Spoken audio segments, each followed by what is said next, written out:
everyone, and welcome back to Ghouls Night In, the spooky chat show with your best ghoul friends. I'm Penny Snark. And I'm Midge Munster. And I have got a real weird one for you today, Penny. That's what I like to hear. So I'd like to start by reading an excerpt from the 1934 poem Eggshells by Elizabeth Fleming. All right. Oh, never leave your eggshells unbroken in the cup. Think of us poor sailor men and always smash them up. For witches come and find them and sail away to sea and make a lot of misery for mariners like me. Ooh.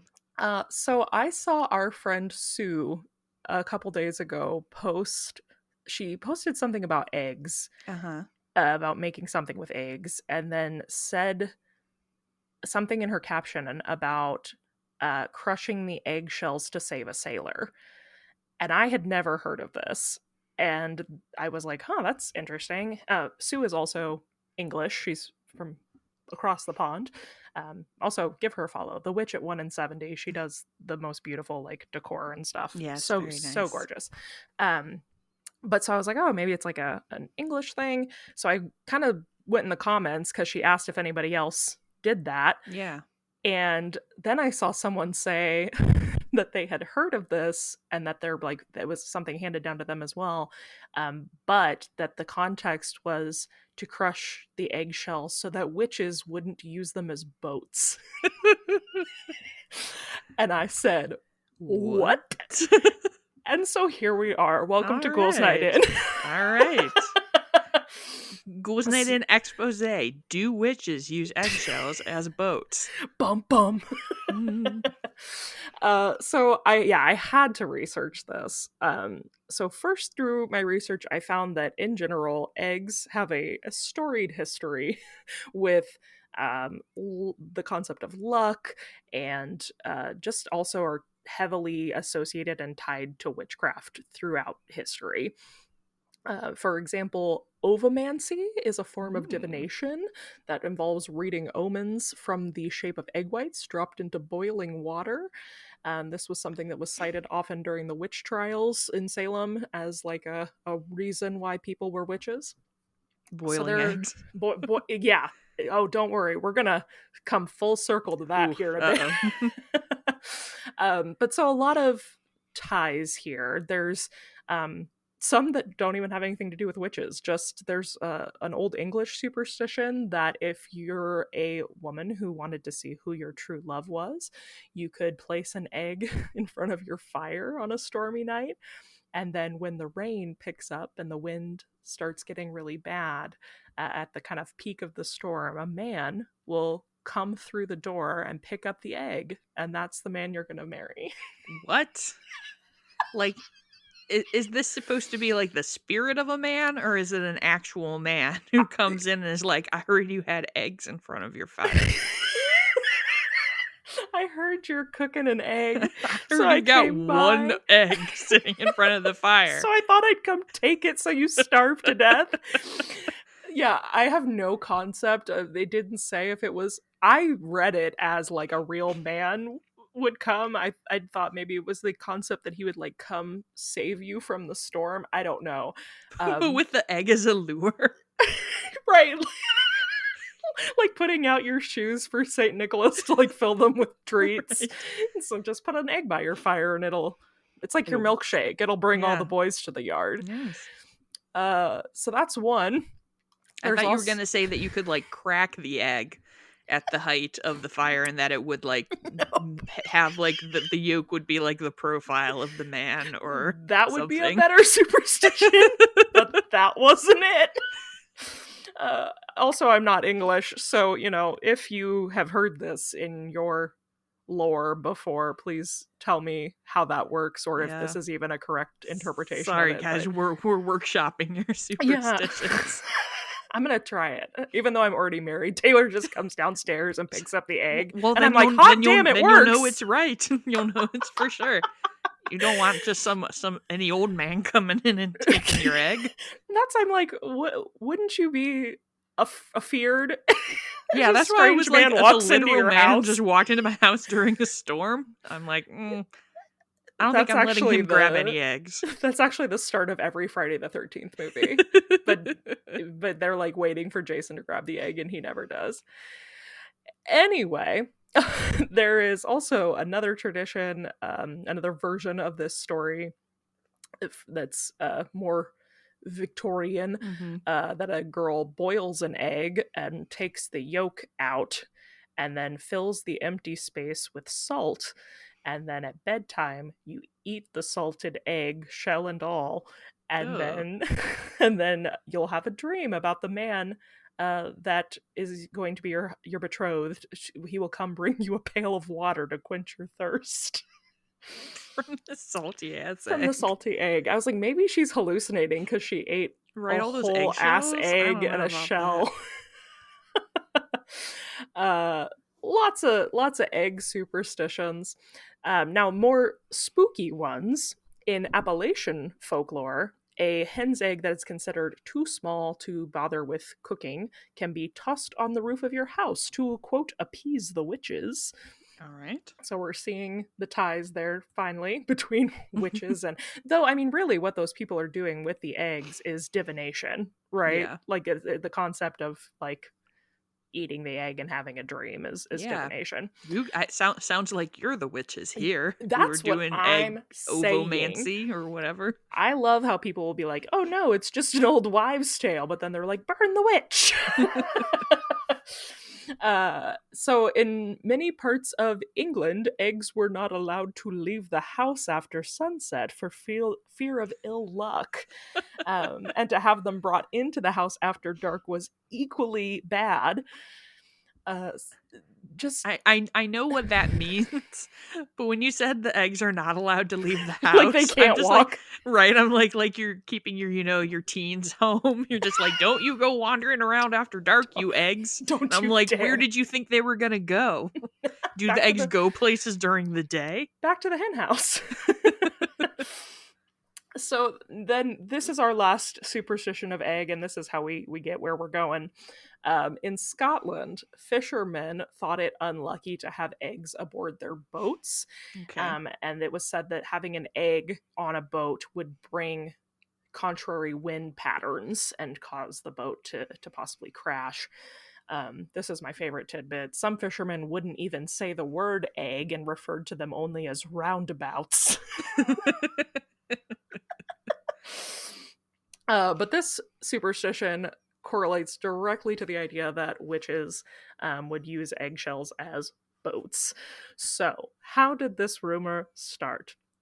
Great question. I have still questions about it after doing a lot of research. But in digging, I found that the idea of like witches voyaging on water in some sort of weird vessel goes like way back. The first example I found is from, I'm probably going to butcher this name, Gaius Plinius Secundus, also called Pliny the Elder. Oh, hey, I know him. Hey, Pliny.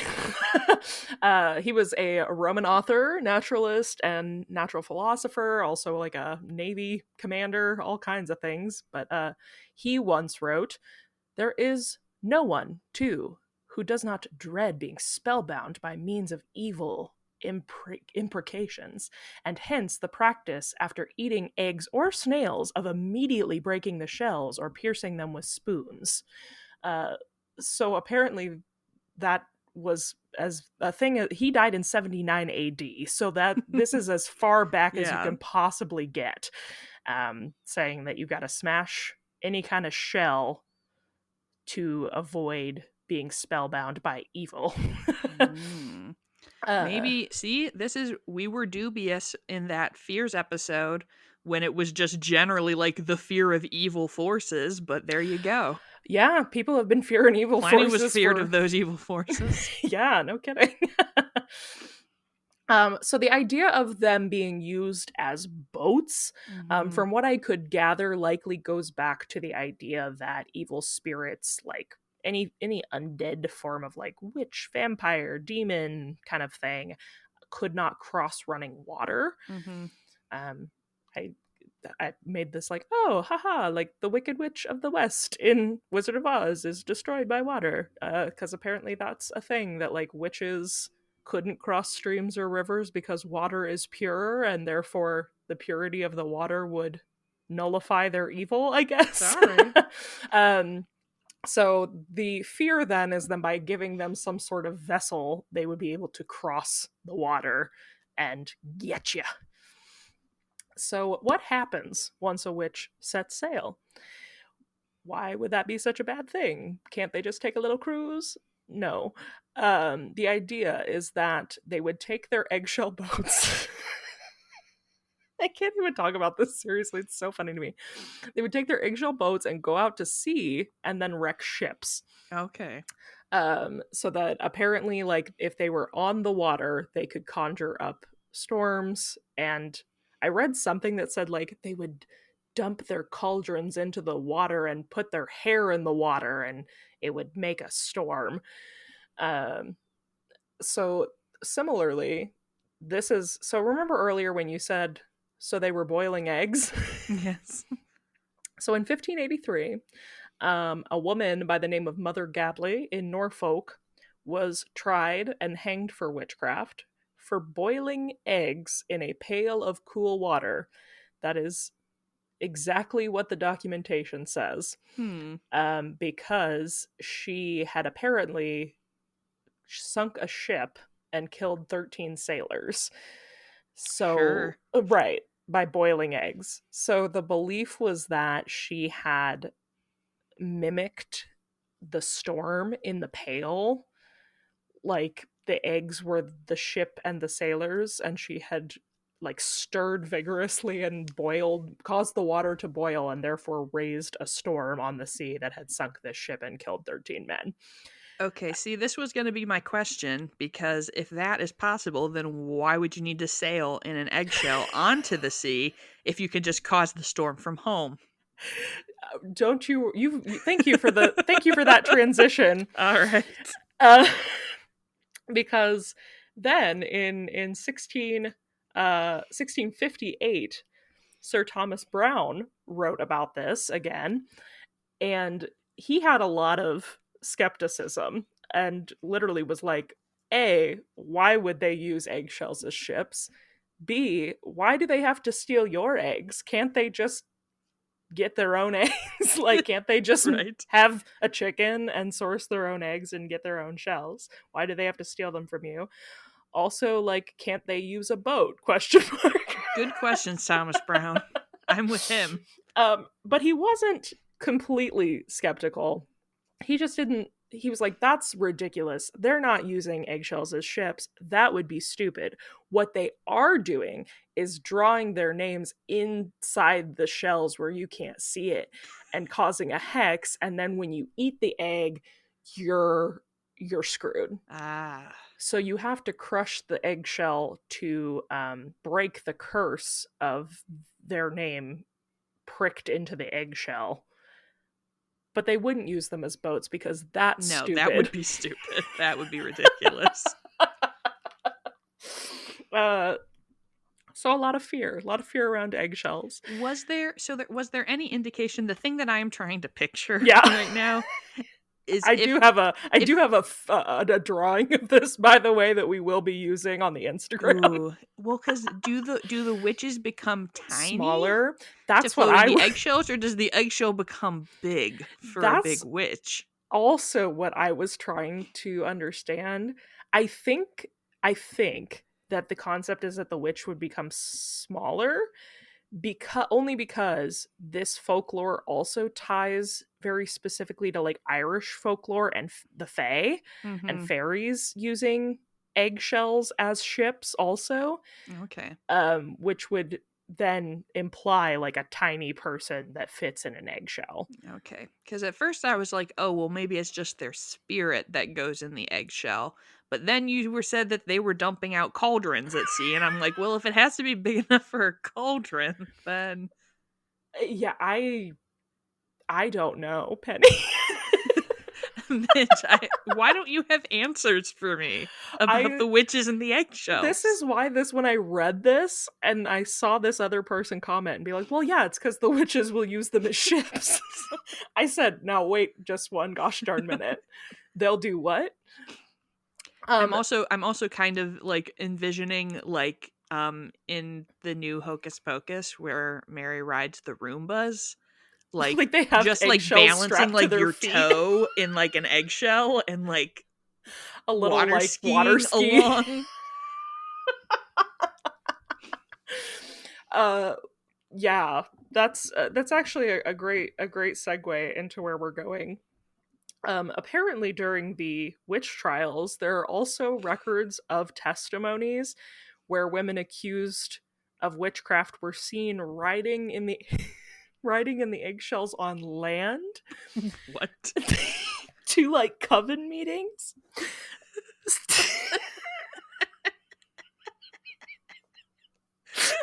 Just on around. I want like a little bumper sticker on my car that says my other car is an eggshell. I'm thinking of like all the little like old vintage and like antique Victorian illustrations of like rabbits driving like little like carrot cars and Yeah. stuff. Or so I'm just picturing like just like scooting around, maybe wearing goggles. With like a little wind scarf. Yes, exactly. Just scooting around in your eggshell like a It Segway. has a little steering wheel in there. They're just trying to get around. Leave them alone. It's their form of transportation. But okay, so here's the thing though, right? At first, I thought like this whole thing is super freaking weird. But then I started like thinking more about it, and like I guess really the idea of witches riding a broomstick is also super weird. Sure. Like we don't think about that because it's what we've been pitched always. Like we've just been associated like witch and broomstick. But that's also really bizarre. So is this that weird? I don't know. I'm stuck on whether The they're size tiny. discrepancy. Yeah, I'm just stuck on the size discrepancy and also how adorable it would be if they are all tiny and there's just a bunch of teeny tiny witches floating around in I eggshells because I that know would be we very have a bunch cute. of really talented artists that listen to this show, and I can only hope that there's going to be some art come out of this Please. episode of like a little witch and an egg like convertible.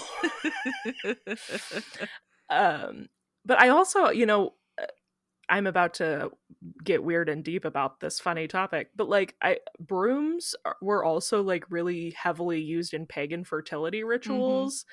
And so I do find it interesting, like eggs are also a symbol of kind of fertility and giving True. of life. And I think like this all kind of ties back to what the whole issue with witches is in the first place, and that's like a fear of women. Yeah. Like all of these symbols are very heavily tied to the idea of like the ability to give life. Mm-hmm. And so at the end of the day, I really feel like the problem is, yeah, that people were just afraid of women that had any sort of power at all. It was misogyny all along. It was it's misogyny all along. I do want to talk a bit too about like from the witch perspective of things, that I also found this interesting because like in the craft, not the movie, the practice of witchery, um the main use of eggshells in the craft is like protection. Mm-hmm. There's a like a it's actually mostly, I believe, mostly linked to Santeria, but I know a lot of people do this. That cascarilla powder, or cascarilla, I think is actually how it's pronounced, but I've heard a lot of white Midwestern people say cascarilla powder. Um, but that's like made with crushed eggshells, and it's used for like protection and banishment, Mm-hmm. much like salt would be. So that I thought was interesting too, because like the idea is that a line of eggshell powder would create like a barrier against harmful energy or spirits. So in theory, if witches were evil, they wouldn't be able to get in the eggshell, right? Perhaps. Yeah, Like see. So, the I mean, eggshell is protective. yeah, I mean, obviously not from a perspective of knowing anything about this, but from a narrative perspective, I Yeah. was like, oh, well, the egg is like protection and purity. So once someone else has broken it, the evil witch can then like access that purity by getting inside of the shell. Oh, like So, once like, that they it's, crack it to cook. yeah, which would be why they would have to steal it from you because Mm. then the egg was not like marred by witchiness in any way was how I was in the magic system of my brain. That's what Yeah, would make no, I mean sense. that makes really good sense. um yeah, I don't know. It's very interesting. I From what I can tell, like this, like I said, it seems to, well, started a very, very long time ago. But I think the reason I had probably not heard of it is that it seems to be very heavily like Scotch and Welsh. Mm. So I do know we have quite a few English listeners and European listeners. If this is something you grew up with and you have more details about the nature of the size of the witch versus the size of the shell. No, if you have a story about this being kind of a handed down practice, I would love to hear more about it because there were. I was honestly actually impressed the amount of information I was able to find when I Yeah. first started researching, or when I first saw it on Sue's page. I was like, I really wanted to do an episode. I was like, there's no way I'm going to be able to make like a 25-minute spiel about this. And here we are. And yet here we are.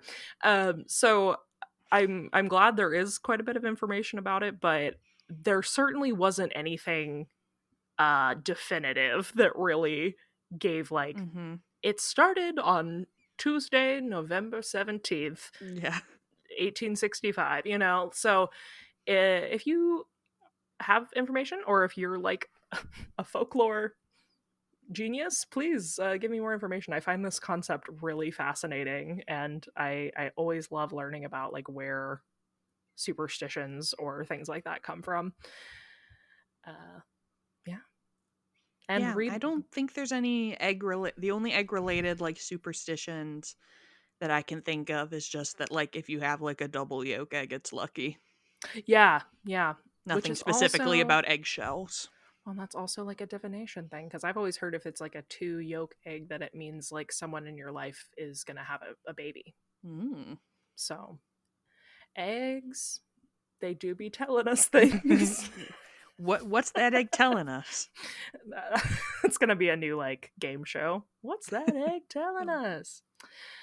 Well, thanks for going along on this little journey with me. This was not at all what I had planned for today, and I got so hyper fixated on this concept. Also, I highly recommend reading the rest of that Elizabeth Fleming Eggshells poem. It's a hoot and a holler. It's very, very funny. It's kind of like a Dr. Seuss book. Like, it describes the witches like in the eggshells going to sea and everything. It's very fun. If you would like to see a picture of a witch in an eggshell, please go follow us over on Instagram, because I Hey. found a really funny art print that we are going to share for sure. You can find us over on Instagram at Ghouls Night in Pod. And if you're enjoying this podcast, we would love it so much if you would consider leaving us a rating or a review wherever you listen. We might just read your review right here, live on the air. Do you have a review for us today, Penny? Why, I certainly do. This 5-star review is from K Marcy 92, and it's titled "Portable Spooky Gal Pals." We fit in eggshells. Yeah, we'll fit right in that eggshell. Says, if you're lacking spooky friends in the real world, this show is for you. Penny and Midge discuss a wide variety of creepy topics while keeping the show fun and lighthearted. Thanks to them, I can now drop a bunch of scary movie fun facts at events like Halloween Horror Nights to my normie friends. Lol. Great sound quality and soothing vocal tones are a plus. Oh, thank you. Thank you, friend. One thing about me, I'm gonna give you some weird, scary movie facts to drop on your normie friends. So happy to help. Well, thank you for that review. We would love it if anybody else wants to leave us one, those really are so helpful to us, and they just like make our day too. Yes, We we love being smile so much. your spooky pocket pals. And if you are looking for more from us, well, first of all, you can always check out our Ghouls Night In merch. That Hey, is at midgemunster.com/shop. We've got t-shirts and tote bags and stickers with our cute little faces on them. And we are small enough in that illustration to fit right in an eggshell. right in there. Right in there. Right in the crack. And if you're looking for me, you can find me across all platforms at Midge Munster. And you can find me at Penny Snark. And until next time, Goodbye. bye.